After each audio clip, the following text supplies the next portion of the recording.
Veterans Day, some of the most valuable history lessons come from the mouths and hands of the veterans themselves. One of them almost ended up in the scrap heap, and as News 4's George Rickert shows us, soon you'll be able to read them too.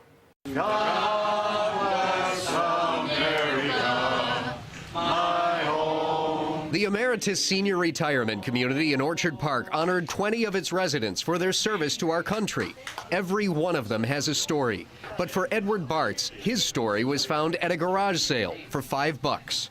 A box of nearly 200 letters that he and his brother wrote from World War II to his mom back home in Buffalo.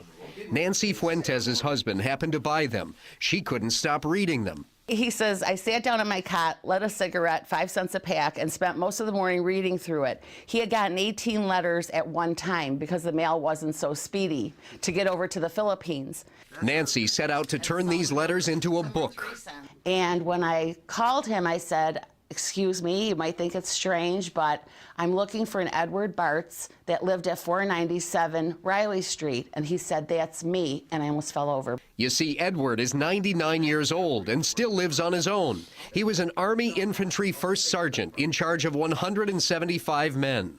I think it's remarkable. It's a good idea, I think, to bring back things that happened during the war years. Things were much more difficult years ago. What do you think of this generation? They had stamina.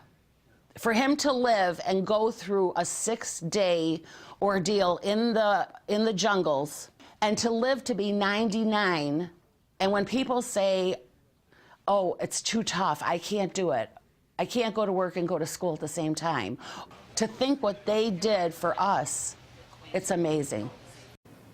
Now, Nancy has given those handwritten letters back to Ed and his children. She is planning to publish the book under the title Two Brothers, One War, and it should be out by this spring. George Rickert, News 4 at 10.